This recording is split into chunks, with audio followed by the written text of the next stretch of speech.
परिचय। क्या तुम जानती हो कि भारत की भूमि सतह 43% मैदानों, 28% पहाड़ों तथा 30% से कम पर्वतों तथा पहाड़ों से घिरी हुई है? हाँ, तुम बिल्कुल सही कह रही हो। तथा कुल भूमि का केवल 62% भाग ही प्रयोग में लाया जाता है। स्थल मंडल जीवन को सहारा प्रदान करने वाला मुख्य तंत्र है तथा पृथ्वी की सबसे ऊपरी सतह मृदा कहलाती है। मृदा एक मुख्य प्राकृतिक संपदा है जो कि जीवित रहने तथा विकास के लिए आवश्यक है। भूमि का लगभग 4/5 भाग मृदा से ढका हुआ है। उद्देश्य। इस पाठ के अंत में आप निम्न करने में सक्षम हो जाएंगे: मृदा में खनिज की प्रचुरता को पहचानना, मृदा के प्रकारों को समझना, मृदा प्रदूषण को पहचानना, जैव रासायनिक चक्रण को समझना, जलीय चक्र का अध्ययन करना, नाइट्रोजन चक्र को समझना, कार्बन चक्र का अध्ययन करना, ग्रीन हाउस प्रभाव को समझना, ऑक्सीजन चक्र का अध्ययन करना, ओजोन परत की महत्ता को समझना। मृदा में खनिज की प्रचुरता।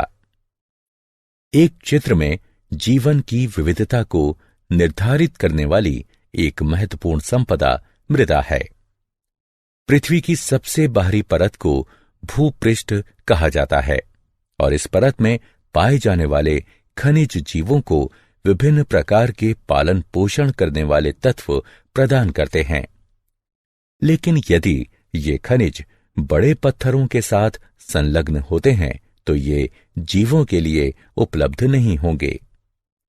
हजारों और लाखों वर्षों के लंबे समयांतराल में पृथ्वी की सतह या उसके समीप पाए जाने वाले पत्थर विभिन्न प्रकार के भौतिक, रासायनिक और कुछ जैव प्रक्रमों के द्वारा टूट जाते हैं। टूटने के बाद सबसे अंत में बचा महीन कण मृदा है। वे कारक या प्रक्रियाएं जिनसे मृदा बनती है निम्न हैं। सूर्य दिन के समय पत्थर को गर्म कर देता है जिससे वे प्रसारित हो जाते हैं। रात के समय ये पत्थर ठंडे होते हैं और संकुचित हो जाते हैं क्योंकि पत्थर का प्रत्येक भाग असमान रूप से प्रसारित तथा संकुचित होता है। ऐसा बार बार होने पर पत्थर में दरार आ जाती है तथा अंत में ये बड़े पत्थर टूटकर छोटे छोटे टुकड़ों में विभाजित हो जाते हैं। जल मृदा के निर्माण में दो प्रकार से सहायता करता है। पहला, सूर्य के ताप से बने पत्थरों की दरार में जल जा सकता है। यदि यह जल बाद में जम जाता है तो यह दरार को और अधिक चौड़ा करेगा। दूसरा, बहता हुआ जल कठोर पत्थरों को भी तोड़ फोड़ देता है। तेज गति के साथ बहता हुआ जल प्रायः अपने साथ बड़े और छोटे पत्थरों को बहाकर ले जाता है। ये पत्थर दूसरे पत्थरों के साथ टकराकर छोटे छोटे कणों में बदल जाते हैं। जल पत्थरों के इन कणों को अपने साथ ले जाता है और आगे निक्षेपित कर देता है। वायु। जिस प्रकार जल में पत्थर एक दूसरे से टकराने के कारण टूटते हैं, उसी प्रकार तेज हवाएं भी पत्थरों को तोड़ देती हैं। वायु जल की ही तरह बालू को एक स्थान से दूसरे स्थान तक ले जाती है।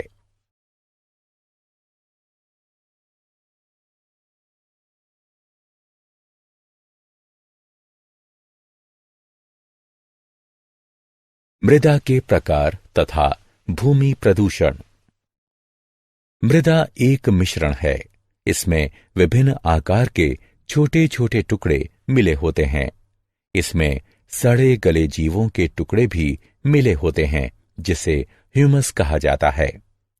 इसके अतिरिक्त मिट्टी में विभिन्न प्रकार के सूक्ष्म जीव भी मिले होते हैं।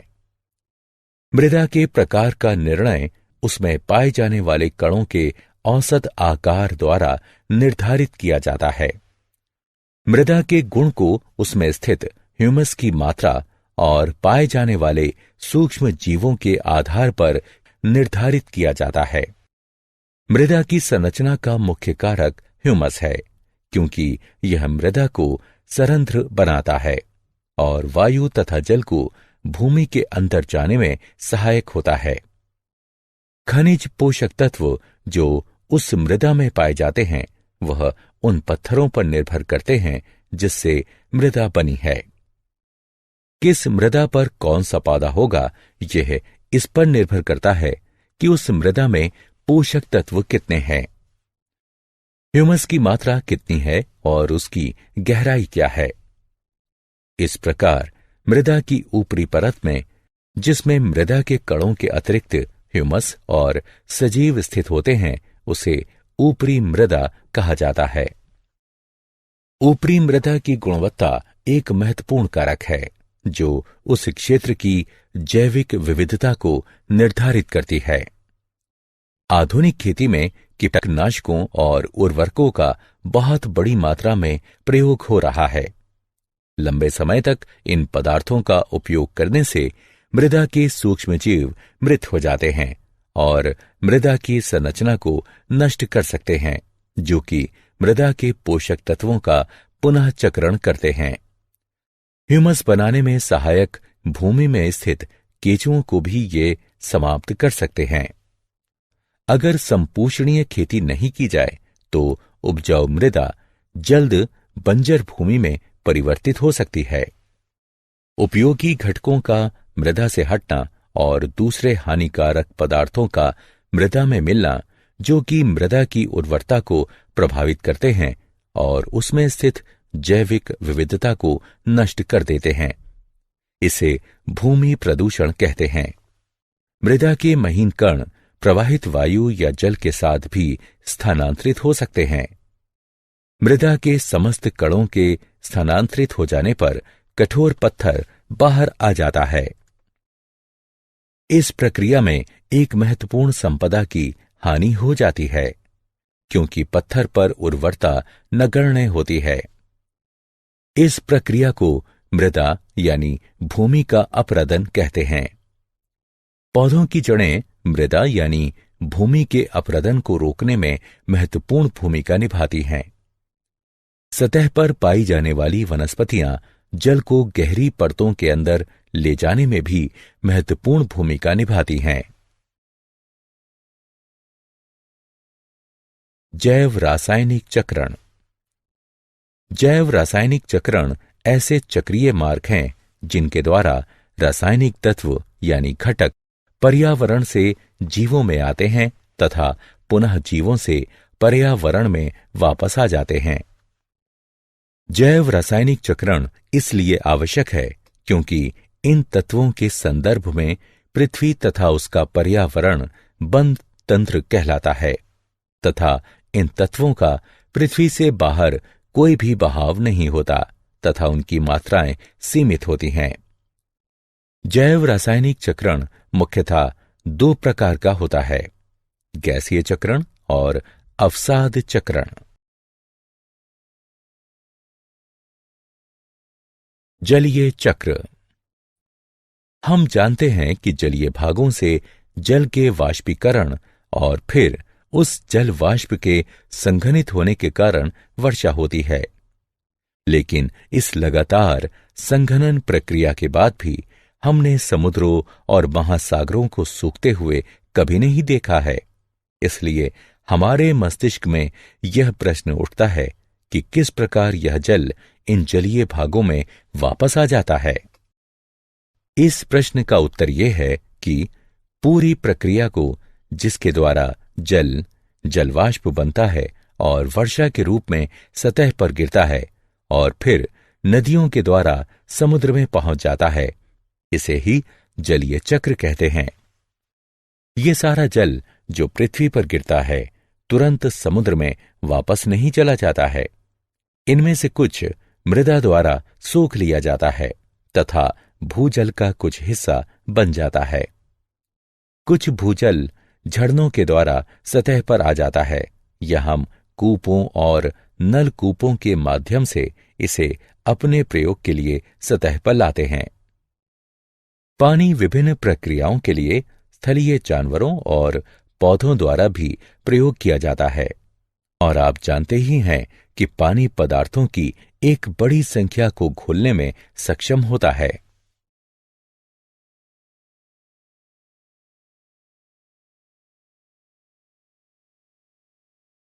नाइट्रोजन चक्र। हमारे वायुमंडल का 78% भाग नाइट्रोजन गैस बनाती है तथा यह गैस जीवन के लिए आवश्यक अनेक अणुओं जैसे प्रोटीन, न्यूक्लिक अम्ल यानी डीएनए और आरएनए तथा कुछ विटामिनों का भाग है। नाइट्रोजन एल्केलाइड तथा यूरिया में भी पाई जाती है। नाइट्रोजन सभी जीव रूपों के लिए एक आवश्यक पोषक है। यद्यपि कुछ प्रकार के जीवाणु यानी बैक्टीरिया को छोड़कर दूसरे जीव रूप निष्क्रिय नाइट्रोजन परमाणुओं को नाइट्रेट्स तथा नाइट्राइट्स जैसे दूसरे आवश्यक अणुओं में बदलने में सक्षम नहीं हैं। नाइट्रोजन स्थिरीकरण करने वाले ये जीवाणु या तो स्वतंत्र रूप से रहते हैं या द्विबीजपत्री पौधों की कुछ स्पीशीज के साथ पाए जाते हैं। साधारणतः ये नाइट्रोजन को स्थिर करने वाले जीवाणु फलीदार पौधों की जड़ों में एक विशेष प्रकार की संरचना यानी मूल ग्रंथिका में पाए जाते हैं। इन जीवाणु के अलावा नाइट्रोजन परमाणु नाइट्रेट्स तथा नाइट्राइट्स में भौतिक क्रियाओं के द्वारा बदलते हैं। बिजली चमकने के समय वायु में पैदा हुआ उच्च ताप तथा दाब नाइट्रोजन को नाइट्रोजन के ऑक्साइड में बदल देता है। यह ऑक्साइड जल में घुलकर नाइट्रिक तथा नाइट्रस अम्ल बनाते हैं और वर्षा के साथ भूमि की सतह पर गिरते हैं तथा इसका उपयोग विभिन्न जीव रूपों द्वारा किया जाता है। सामान्यतः पौधे नाइट्रेट्स तथा नाइट्राइट्स को ग्रहण करते हैं तथा उन्हें अमीनो अम्ल में बदल देते हैं, जिनका उपयोग प्रोटीन बनाने में होता है। कुछ दूसरे जैव रासायनिक विकल्प हैं जिनका प्रयोग नाइट्रोजन वाले दूसरे जटिल यौगिकों को बनाने में होता है। ये प्रोटीन और अन्य जटिल यौगिक जंतुओं द्वारा खपत की जाती है। जब जंतु या पौधों की मृत्यु हो जाती है तो मिट्टी में मौजूद अन्य जीवाणु विभिन्न यौगिकों में स्थित नाइट्रोजन को नाइट्रेट्स तथा नाइट्राइट्स में बदल देते हैं। अन्य तरह के बैक्टीरिया इन नाइट्रेट्स तथा नाइट्राइट्स को नाइट्रोजन तत्व में बदल देते हैं। इसी प्रकार प्रकृति में एक नाइट्रोजन चक्र होता है जिसमें नाइट्रोजन वायुमंडल में अपने मूल रूप से गुजरता हुआ मृदा और जल में साधारण परमाणु के रूप में बदलता है तथा जीवित प्राणियों में और अधिक जटिल यौगिक के रूप में बदल जाता है। फिर यह साधारण परमाणु के रूप में वायुमंडल में वापस आ जाता है। कार्बन चक्र। कार्बन पृथ्वी पर बहुत सारी अवस्थाओं में पाया जाता है। ये अपने मूल रूप में हीरा और ग्रेफाइट में पाया जाता है। यौगिक के रूप में यह वायुमंडल में कार्बन डाइऑक्साइड के रूप में विभिन्न प्रकार के खनिजों में कार्बोनेट और हाइड्रोजन कार्बोनेट के रूप में पाया जाता है, जबकि सभी जीव रूप कार्बन आधारित अणुओं जैसे प्रोटीन, कार्बोहाइड्रेट्स, वसा, न्यूक्लिक अम्ल और विटामिन पर आधारित होते हैं। बहुत सारे जंतुओं के बाहरी और भीतरी कंकाल भी कार्बोनेट लवणों से बने होते हैं। प्रकाश संश्लेषण की क्रिया जो सूर्य की उपस्थिति में उन सभी पौधों में होती है जिनमें कि क्लोरोफिल होता है, इस मूल क्रिया द्वारा कार्बन जीवन के विभिन्न प्रकारों में समाविष्ट होता है। यह प्रक्रिया वायुमंडल में या जल में घुले कार्बन डाइऑक्साइड को ग्लूकोज अणुओं में बदल देती है। ये ग्लूकोज अणु या तो अन्य पदार्थों में परिवर्तित हो जाते हैं अथवा अन्य जैविक रूप से महत्वपूर्ण अणुओं के संश्लेषण के लिए ऊर्जा प्रदान करते हैं। जीवित प्राणियों को ऊर्जा प्रदान करने की प्रक्रिया में ग्लूकोज का उपयोग होता है। श्वसन की क्रिया द्वारा ग्लूकोज को कार्बन डाइऑक्साइड में बदलने के लिए ऑक्सीजन का प्रयोग हो भी सकता है और नहीं भी। यह कार्बन डाइऑक्साइड वायुमंडल में वापस चली जाती है। दहन की क्रिया, जहां ईंधन का उपयोग खाना पकाने, गर्म करने, यातायात और उद्योगों में होता है, उसके द्वारा वायुमंडल में कार्बन डाइऑक्साइड का प्रवेश होता है। वास्तव में जब से औद्योगिक क्रांति हुई है और मानव ने बहुत बड़े पैमाने पर जीवाश्म ईंधनों को जलाना शुरू किया है, तब से वायुमंडल में कार्बन डाइऑक्साइड की मात्रा दुगनी हो गई है। ग्रीन हाउस प्रभाव। ग्रीन हाउस प्रभाव एक प्रक्रिया है जिसके द्वारा एक ग्रह की सतह से ताप विकिरण वायुमंडलीय ग्रीन हाउस गैसों द्वारा अवशोषित हो जाती है और फिर सभी दिशाओं में विकीर्ण हो जाती है। उसके बाद विकिरण का कुछ भाग पुनः सतह की ओर वापस आ जाता है। ऊर्जा सतह और निचले वायुमंडल में स्थानांतरित हो जाती है। यदि सौर विकिरण द्वारा प्रत्यक्ष गर्मी केवल ऊष्मीय प्रक्रिया थी, तो परिणाम स्वरूप वहां तापमान अधिकतम होगा। वायुमंडल में विद्यमान कार्बन डाइऑक्साइड में वृद्धि से वायुमंडल में ऊष्मा की वृद्धि होती है तथा वैश्विक ऊष्मीकरण ग्लोबल वार्मिंग को बढ़ावा देती है। वैश्विक ऊष्मीकरण यानी ग्लोबल वार्मिंग के कारण समुद्र के स्तर तथा वैश्विक तापमान में वृद्धि होती है। यह कृषि पर भी प्रतिकूल प्रभाव डालती है तथा तूफान, चक्रवात और बाढ़ की संभावना को बढ़ावा देती है। तापमान और आर्द्रता में वृद्धि के कारण रोग में वृद्धि हो सकती है।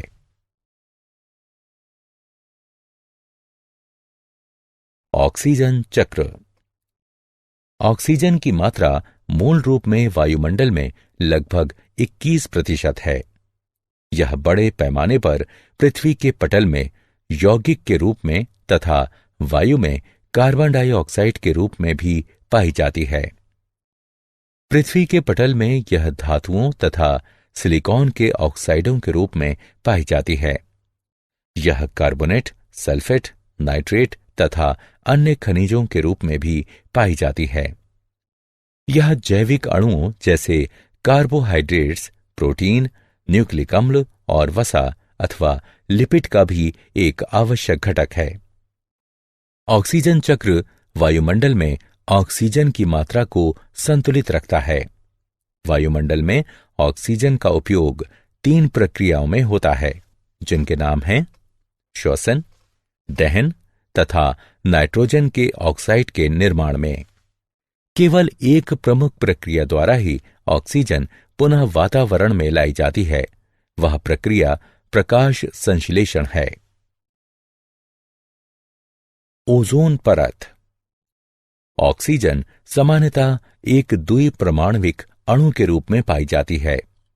यद्यपि वायुमंडल के ऊपरी भाग में ऑक्सीजन के 3 परमाणु वाले अणु भी पाए जाते हैं। इसका सूत्र O3 होता है तथा इसे ओजोन कहते हैं। ऑक्सीजन के सामान्य द्विपरमाणविक अणु के विपरीत ओजोन विषैला होता है। हम भाग्यशाली हैं कि ओजोन पृथ्वी की सतह के नजदीक स्थिर नहीं रह पाता है। यह सूर्य से आने वाले हानिकारक विकिरणों को अवशोषित करती है। इस प्रकार ये उन हानिकारक विकिरणों को पृथ्वी की सतह पर पहुंचने से रोकती है, जो कि कई जीव रूपों को हानि पहुंचा सकते हैं। हाल ही में ये पता चला है कि ओजोन परत का ह्रास होता जा रहा है। मनुष्य के द्वारा बनाए गए विभिन्न प्रकार के यौगिक जैसे क्लोरोफ्लोरोकार्बन यानी CFC वायुमंडल में स्थित अवस्था में उपस्थित हो जाते हैं। CFC यानी क्लोरीन तथा फ्लोरीन युक्त कार्बन यौगिक हैं। ये बहुत स्थायी होते हैं तथा किसी जैव प्रक्रिया द्वारा भी विघटित नहीं होते हैं। एक बार जब वे ओजोन परत के समीप पहुंचते हैं, वे ओजोन अणुओं के साथ प्रतिक्रिया करते हैं। इसके परिणाम स्वरूप ओजोन की परत में कमी आई और हाल ही में अंटार्कटिका के ऊपर ओजोन परत में छिद्र पाया गया।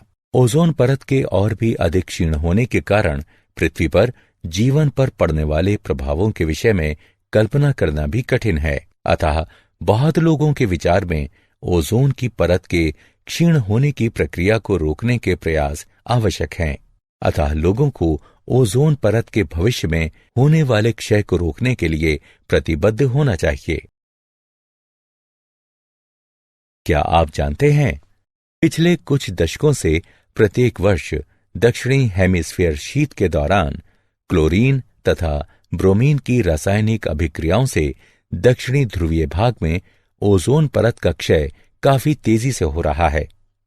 इस क्षय वाले भाग को ओजोन छिद्र कहते हैं।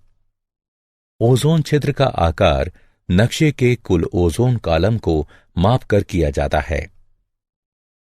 पृथ्वी के क्षेत्र से यह गणना की गई है कि यह 220 डॉप्सन इकाइयों के एक निरंतर मान के साथ एक रेखा द्वारा घिरा है। ऐतिहासिक परीक्षणों में 1979 से पूर्व अंटार्कटिका के ऊपर जब ओजोन का मान 220 डॉप्सन इकाइयों से कम पाया गया, तब से 220 डॉप्सन इकाइयों का मान निर्धारित किया गया। इसके अलावा अंटार्कटिका के ऊपर प्रत्यक्ष मापन से 220 डॉप्सन इकाइयों से कम एक ओजोन स्तर कॉलम क्लोरीन और ब्रोमीन यौगिकों द्वारा ओजोन हानि का एक परिणाम है। सारांश। आइए हमने जो कुछ सीखा है उसे संक्षेप में दोहराएं।